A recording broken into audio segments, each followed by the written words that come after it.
స్మికేతువు, ఇంద్రజిత్తు, ప్రహస్తుడు, విరూపాక్షుడు, వజ్రదంష్ట్రుడు, ధూమ్రాక్షుడు, అతికాయుడు, దుర్ముఖుడు, వీళ్ళందరూ ఇలా మాట్లాడుతుంటే విభీషణుడు లేచి మీ అందరూ కూర్చోండి అన్నాడు. అందరూ కూర్చున్న తర్వాత విభీషణుడు మాట్లాడడం మొదలుపెట్టాడు. ఆయన ధర్మాత్ముడు. విభీషణుడికి రాక్షస కులంలో పుట్టిన అంత ధర్మం ఎందుకు వచ్చింది అంటే 2 కారణాల వల్ల వచ్చింది.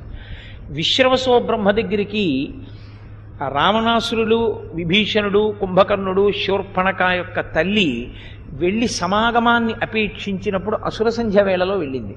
కాబట్టి ముందు పుట్టిన వాళ్ళందరూ అధర్మాత్ములు పుట్టారు. బాగా చీకటి పడిన తరువాత సమాగమ ఫలితంగా పుట్టినటువంటి వాడు ధర్మాత్ముడయ్యాడు. కాబట్టి అదొక ధర్మాన్ని రామాయణం ఆవిష్కరిస్తుంది. రెండవది, వీళ్ళు చతుర్ముఖ బ్రహ్మగారి గురించి తపస్సు చేశారు. ముగ్గురు వెళ్ళి తపస్సు చేశారు.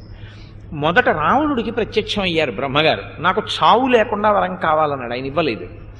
తర్వాత ఏదో కొన్ని పేర్లు చెప్పాడు. వీళ్ళ వల్ల నాకు చావు ఉండకూడదన్నాడు. నరవానరములను నేను అడగనన్నాడు.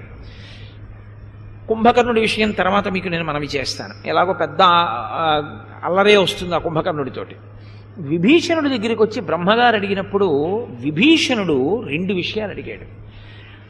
మహా గొప్ప ఆపద సంభవించినప్పుడు కూడా నా బుద్ధి ధర్మమును విడిచిపెట్టకుండుగాక నాకు ఆ వరం ఇమ్మని అడిగాడు.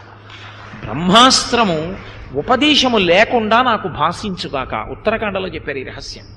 కాబట్టి నాకు ఈ 2 ఇవ్వమని అడిగాడు. వెంటనే బ్రహ్మగారు అన్నారు, నాయనా నువ్వు చిరంజీవి, నీకు మరణం లేదన్నారు. ఎవరు నేను మరణించకూడదని అడిగాడో వాడికి ఇవ్వలేదు. ఎందుకంటే వాడు అధర్మాత్ముడు కనుక.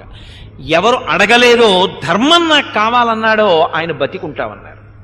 అంటే ధర్మం ఎక్కడ ఉంటుందో అక్కడ బ్రతికి ఉండడం ఉంటుంది. అంటే శుభవార్తలు ఉంటాయి.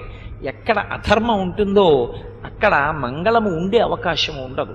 ధర్మమే ఆలంబనము. కాబట్టి ఇప్పుడు ఆయన లేచి అంటున్నాడు, ప్రమత్తేష్వభియుక్తేషు దైవేన ప్రహృతేషు చ విక్రమాస్తాత సిద్ధ్యంతి పరీక్ష్య విధినాకృతాః. నాయన, ప్రమత్తేష్వభియుక్తేషు, ఎప్పుడైనా యుద్ధానికి వెళ్ళేటప్పుడు కొన్ని విషయాల్ని చూడాలి.